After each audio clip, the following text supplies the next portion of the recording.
So we're going to talk about the three-body problem. This is the first book review I've ever done, short of just telling people I know about books that I've read. And honestly, they're getting tired of hearing about it, I think.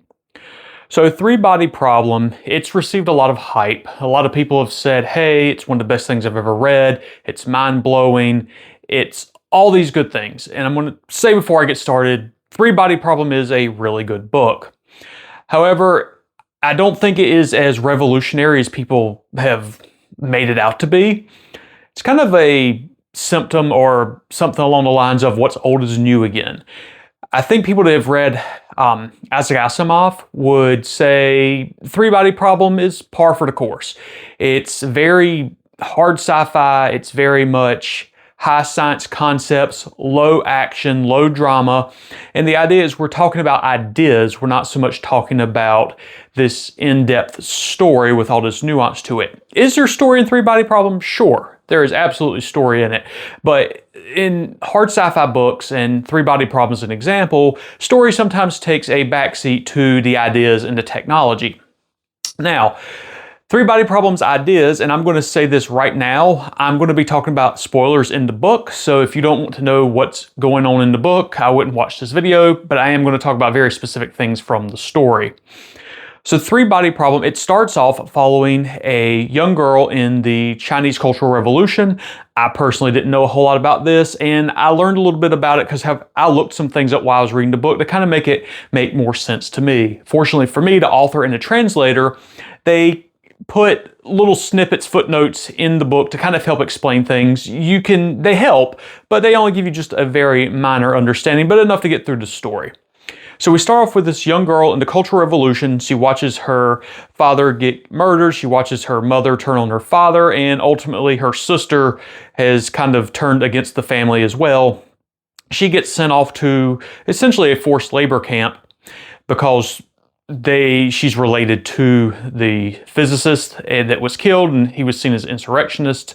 Well, not really insurrectionist. He was seen as the status quo, and insurrectionists didn't like him. Because she was related to him, she got shipped off for rehabilitation, hard labor. While she was there, she finds her way into a scientific military base, and she spends most of her life there. She's basically resigned herself to spending her entire life there. So while she's in this base, she discovers that we're listening for signals from extraterrestrials. And she one day hears these signals, and she comes up with a plan of her own to send the signal back. She's a brilliant physicist, comes up with a way to amplify the sound off the sun and sends it out into space. A few years later, because it takes 4 years for the signal to travel to Tri-Solaris, the alien homeworld, and 4 years to come back. So it's an 8-year gap. She gets the message back, and the message is basically a warning saying, hey, if you reply, we will come, and if we come, you will die. Because what she grew up through with the Cultural Revolution and seeing the murder of her family, for the lack of a better term, she says, come, I will help you, I will give you the earth. She's gone from being the person to be overthrown, or seen as the revolutionaries to be overthrown, to the person trying to do the overthrowing of the planet.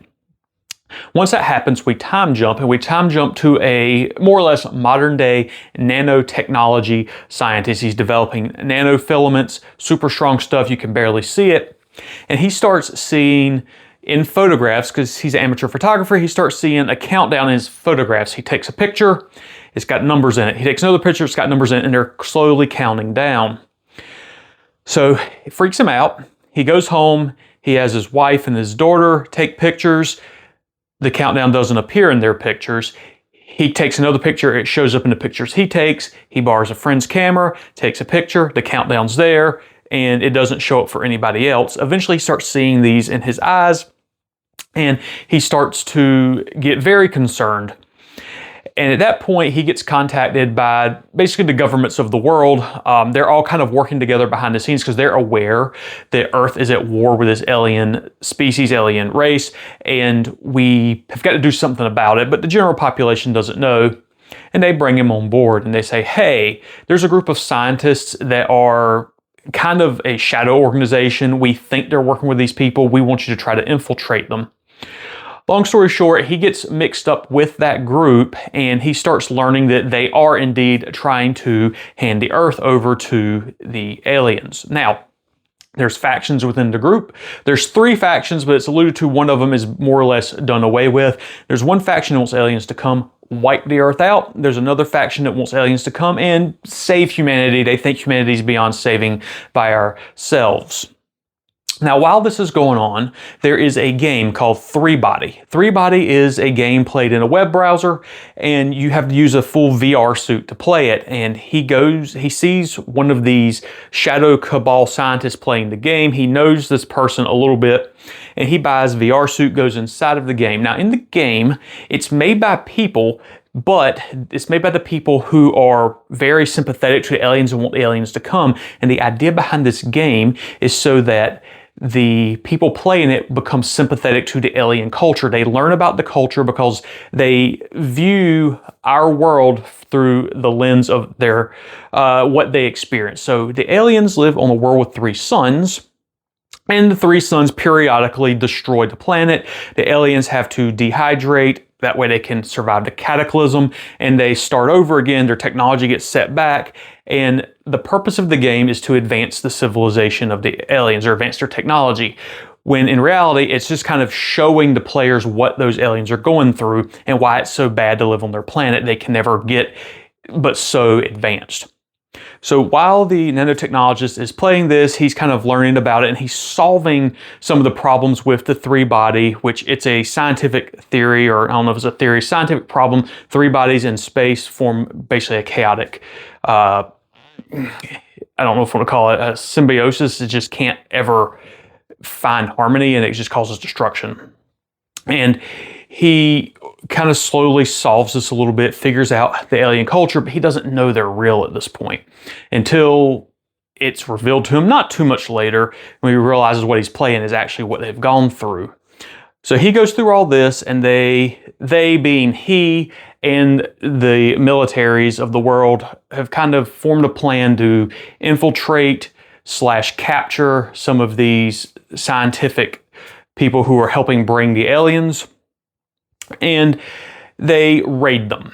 And they find the lady who, at the beginning of the book, was the one who worked the forced labor camps, worked at the radio station or the radio tower where they were receiving signals. They find her, and she's one of the people involved with and responsible for calling the aliens. We know this already, but we see her now much later in life, and she's the head of one of the factions. Well, not really the head. She basically doesn't really align with either one of them, but she's opposed slightly to the ones who want to bring the aliens to wipe out all of Earth. They capture her, they learn things about her, and they learn that she has got a person she's been working with most of her life to help bring the aliens. We find out that he wants them just to come and wipe everything out. He's done with humanity. He was an extreme I don't want to call him an eco-terrorist because he wasn't an eco-terrorist. He was very much into preservation of a certain bird species, and he just kind of sees humanity as destruction of everything that's not human, so he wants the aliens to come and wipe us out. Fast forward, we jump to the boat. That man who he's got a large decommissioned tanker. He lives on it with a bunch of his own people, those scientists trying to bring the aliens, and he's built a big satellite dish so he can communicate with the aliens. I'm going to keep calling them aliens because it's quicker to say than Trisolarans, which is what they call them in the book. I'm going to call them aliens, quicker to say. He's communicating with them. The militaries of the world stage a way to get the information from him, the communications, because they need it, because they know the aliens are coming. They use the nanofibers that the nano researcher created, and they set up basically a wire fence that the boat drives through when it's in the canal, and it just spreads open. It's very cool scene in the book to imagine a boat shredding itself and just kind of sliding it out like a deck of cards that's been knocked over. So they do that, they get the information, and they learn the aliens are coming. At that point, the book jumps to the perspective of the Trisolarans. You can kind of see what it is from their perspective and how things are going on. They have their own radio stations or listening stations to see if signals are coming from elsewhere in the universe, elsewhere in the galaxy. And you see it from the perspective of the alien who gets this message. And this alien claims to be a pacifist, sends a message back saying, please don't answer, we will come get you. He's basically discovered by his own people. Him and I think the 1,000 people above him in their hierarchy of their society are executed for what they've done. And then they launch the fleets. However, they have got a problem. The problem is they recognize that human technology advances faster than their technology. And they know it's going to take several hundred years for their fleet to get to Earth. And they realize by the time their fleet gets to Earth, we will have bypassed or surpassed their technology and we will defeat them. And there's nothing they can do about it. So their plan, and this is where I think the book gets inventive. And I do like what was done with this part of the story. They have control of quantum physics up to a certain level. I think it's the 11th dimension that they can unfold space and time into. So they take protons, subatomic particles, and they open them up and they unfold them. And the scene in the book where they describe multiple dimensions of reality being put into a three-dimensional space, it was very creative in the way he did it and let it be understood by the reader who doesn't really have any expertise in quantum physics. I thought he did a fantastic job with it. At one point, they open up the proton, they keep unfolding it and refolding it, and they get a being that lives inside the proton that just starts wreaking havoc on their planet, and they quickly have to unfold and refold the proton to get rid of that thing. Or I think they actually blow it up. I can't remember. Either way, they unleash a subatomic quantum entity. It's a very interesting scene. I really wish they had shown it in the TV series, but they didn't. So they unfold this proton, and what they say about it is it forms a surface area big enough to engulf their whole planet, and they code, I don't mean code, they etch basically circuit boards inside of it, so that they put a living AI inside of it, and they fold it back up. So they built an AI the size of a planet, basically, and folded it into a subatomic particle, and they shot it across the universe at our planet. Actually, they did this twice. They shot 2 of them at our planet, and they kept 2 of them on their planet. The reason there is 1 on each planet is anything that is heard or seen by the one on our planet is immediately relayed to the one on the alien planet. So they learn everything we do. Now, why was this their plan? These particles travel the speed of light. They get to Earth, they can fly around Earth as fast as they want to, and their goal, the aliens' goal with these things, is to prevent scientific advancements. And they have determined that the way they can do this is they can prevent humans from understanding quantum physics better. So how they do it is they want to prevent our particle accelerators from working. These little particles, these intelligent AI particles that can move wherever they want to, and they disrupt the readings of the particle accelerator, so they give us false information. Even with us knowing this, we can't outpace how fast these things can move, so they essentially lock down our scientific growth, essentially locking us at the level of technology we have, and we will be stuck there until their fleets arrive. So being stuck at the level of technology we have, they'll easily be able to beat us when they get here. Once that information is revealed to the humans, to the different governments and the scientists, specifically the nanotech scientist and one other, they kind of despair. And throughout the story, there has been a police detective, for lack of a better term, that's kind of been helping him along. He's a little gruff and rough around the edges. The scientist man doesn't really like him a whole lot, but he tells him, and he says, hey, you can give up, but if you look around, and he takes him to a field and shows him all these locusts. He goes, the aliens said that we're bugs. They transmitted, they said, you are bugs, we are coming. He goes, you see these bugs? We've been trying to wipe them out for as long as we've been here, and they persist. If they can persist, we can persist. And the book ends that way. It ends on this, they are coming, we can persist, there's no resolution. Now, there's a second and third book. I don't know if I'm going to read book 2 or 3, I'm not sure. Because while I liked Three Body Problem, it did a lot of things good, and it did a lot of things that I was a little bored with it. So I'll see if I read the second one, I'm not sure. A few problems I have with Three Body. One, I think it's the way it's written. I get that it was translated, so my issue could be with the original author, or it could be with the translator. Ken Liu was the translator. I've never read any of his stuff, so it might be him, it might be original author, but when I was reading and they would introduce a new concept or a new character, it was common for the author to go off on a couple 5-10 page tangent on that thing and fully explore it and then come back to where we were, but the person or the thing we're coming back to has now advanced and it feels like it's jumping in gaps. So we start here, we move over here, and we come back, we're over here somewhere, and it was a little jarring, a little disjointed at times. So that was one of my criticisms of it. Now, the other criticism, and this isn't one for me, but it would be for some people, it's a hard science fiction book. Those are very heady with ideas and not too much for super character development.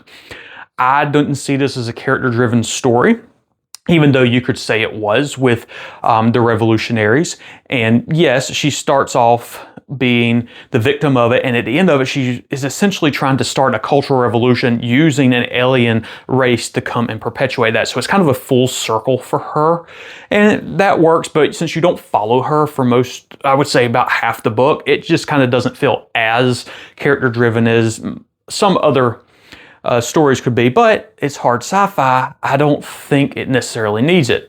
I thought it was fine, but I wouldn't recommend the book to people who need that type of thing. If somebody needs a deep connection with someone and you need to feel what they feel, it's not gonna suit everyone that needs that. With that being said, the ideas, they were good. They were large scientific ideas, and you see that with like the Foundation series written by Asimov. It's fantastic, but I don't think there's anything groundbreaking in the scope of science that was put into it. With that, there's also the unfolding of the quantum of physics. That it's probably been done before. I haven't read it, I haven't seen it. I haven't read a lot of hard sci-fi recently, so it's probably something that's been done. But I thought it was very unique and easily explained. I thought it was a good time, a good part of the story. Another thing I can say about it, there is a large emphasis on this virtual game world. That is kind of a standard feature in sci-fi that has been for a while now. You see it in Ready Player One, you see it in parts of it in Neuromancer, a little bit of it in Snow Crash, you see it in several other stories.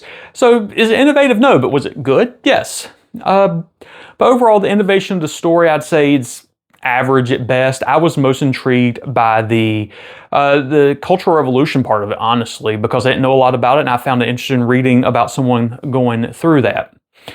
I don't know how I feel about the book as an overall, because I feel like the writing style, it wasn't for me. The writing style was a little, I don't want to say dry, but it just felt clunky.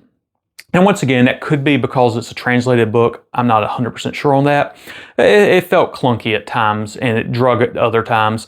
As far as the creative and uniqueness of it, there was enough of it in there that I'd say it was better than average for that. Is it the best book I've ever read? No, Three Body Problem is not the best book I've ever read.